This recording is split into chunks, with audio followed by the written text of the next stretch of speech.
Well, good morning, friends. I thought I would bring you out to the gardens as promised and show you a few things.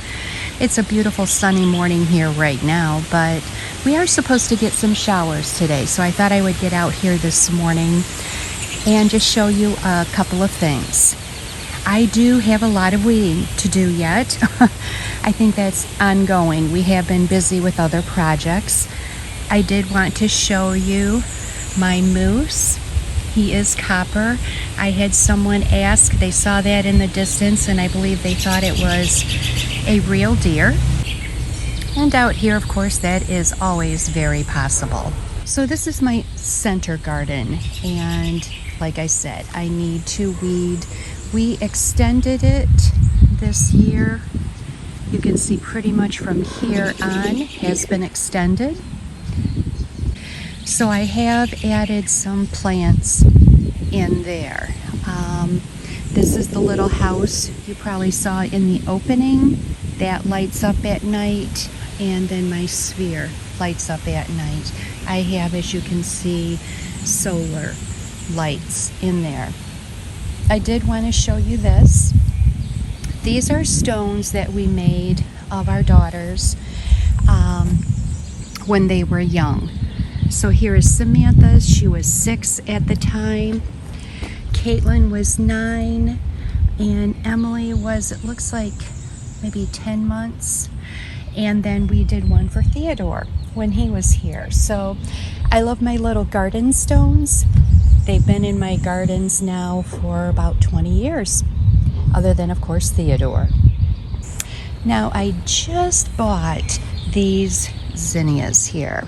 I have my clippers. I am going to trim or just clip those top flowers off, so hopefully they will get a little bushier and produce more.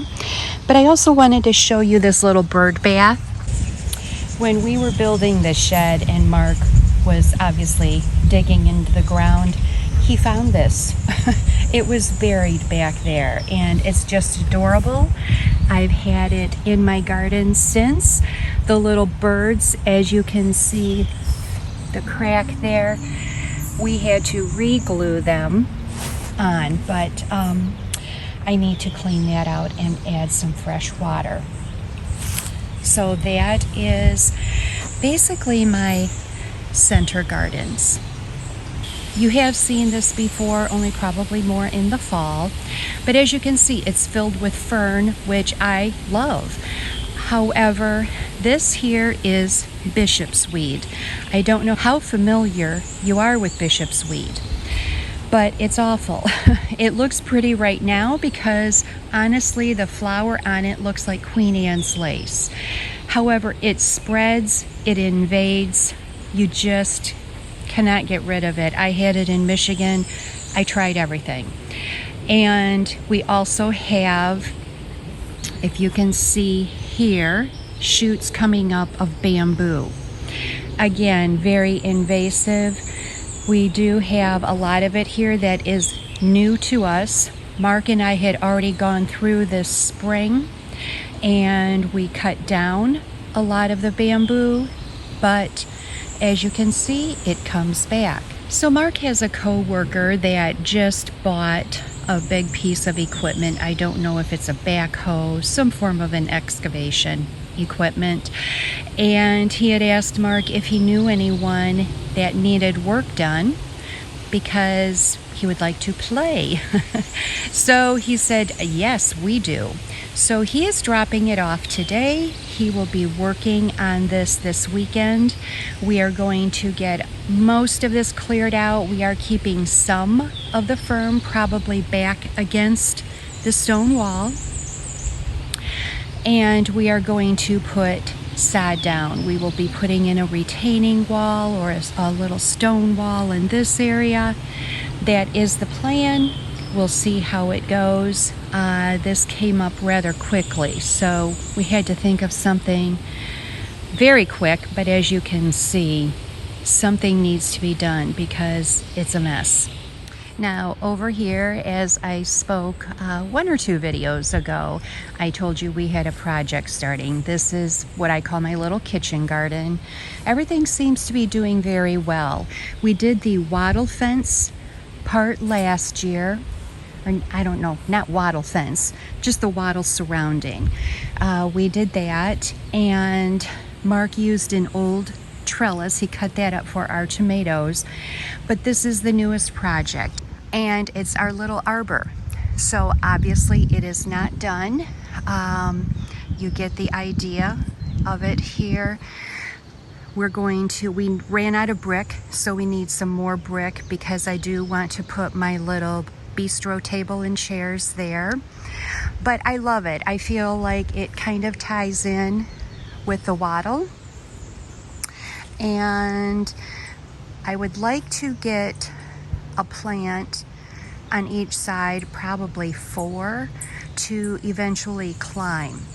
Do you have any recommendations? I would love to hear any suggestions. Of course, I was thinking clematis, morning glory. Wisteria takes too long. I'm not that patient, but I don't know. If you have any ideas, I would love any suggestions. So this is my kitchen garden. Like I said, things are starting to come along. And then this here is a peach tree that our neighbor gave us, and it's doing very well. They gave that to us, I believe it was 2 years ago now. So there we go.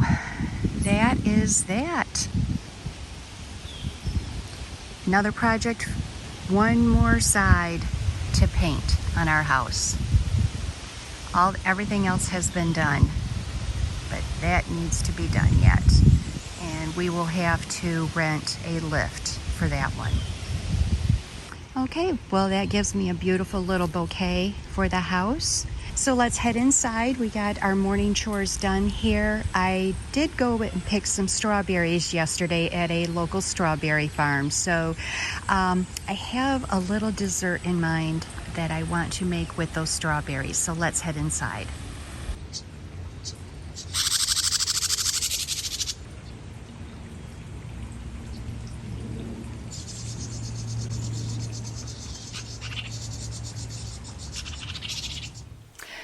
Okay, well, as you may or may not be able to hear, it is raining outside.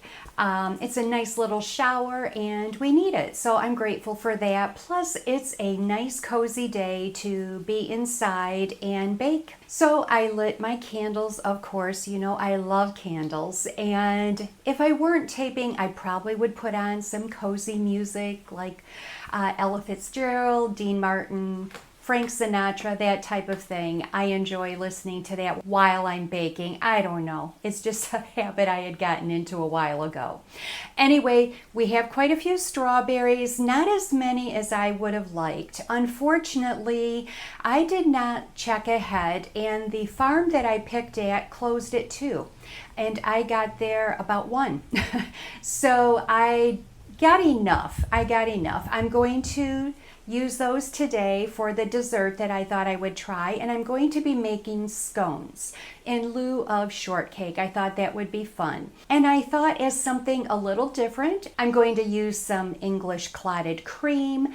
I'm going to use some of my strawberry rhubarb jelly, and of course the strawberries. So let's go ahead and get started. It's a great day to be inside baking. Okay, so I've already started with the dry ingredients. I put in 2 cups of my einkorn flour, 2 tablespoons of sugar, a tablespoon of baking powder, and then half a teaspoon of sea salt, and I just lightly combined it. No big deal. So those are our dry ingredients. Okay, I would just like to mention I do have my oven preheating to 400 degrees. And so the recipe says it's very important to use your hands, that this is important for traditional scones.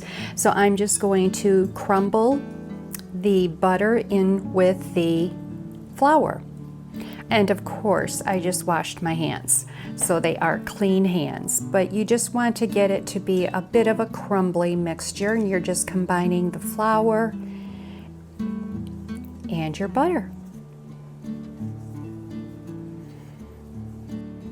And now I'm going to add in 3/4 cup of heavy cream and combine that.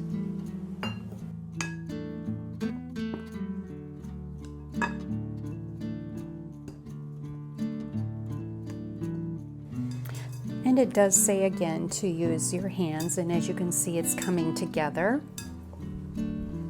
like a pie crust. And then we're going to put that on a floured board and roll that out. Okay, and now we will take the dough and put that on our very lightly floured board, and then just kind of knead it just a tiny bit. You don't want to work this dough too much. And then I have a biscuit cutter that I'm going to use to cut out my scones. I'm just going to kind of flatten this loosely with my hand, and just very lightly I am going to take a rolling pin to roll this out just a little bit. I have my parchment lined cookie sheet ready, and I'm just going to start cutting out with my biscuit cutter. And the recipe said we should get roughly 10 of our scones. So there's one.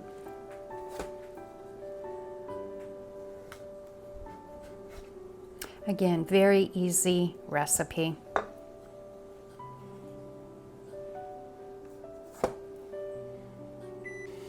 Okay, so in here I have put in 1 egg yolk, 1 tablespoon heavy cream, and a teaspoon of sugar. I'm just going to combine this, and then I will be brushing that on top of the biscuits, and then I will be putting them in the oven to bake for 10 to 12 minutes.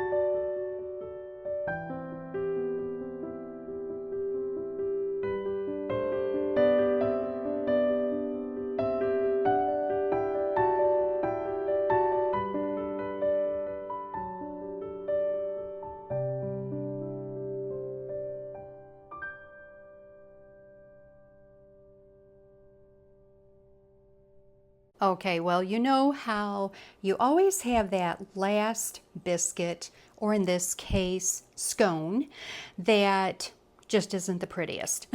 It's always typically the last one. So that is what I'm going to use as a taste test, because the others turned out beautiful. So what I have done is I have added already a little bit of my English clotted cream. I am then going to take a dab of my strawberry rhubarb jam. And yes, I do sell this in my store. It's been very popular. I have a couple of left, but I have reordered. And then I am going to just put the top on that. And then I have mashed up some of my fresh strawberries with just a little bit of sugar, not a ton. Obviously, we have enough going on here. There we go. Get it nice and pretty. Get it nice and pretty. And then I whipped up some heavy cream. We will put a dollop on there. And there we go. That is ready to taste. Okay, let's give this a little taste. Hopefully they Hopefully the scones are not too dry.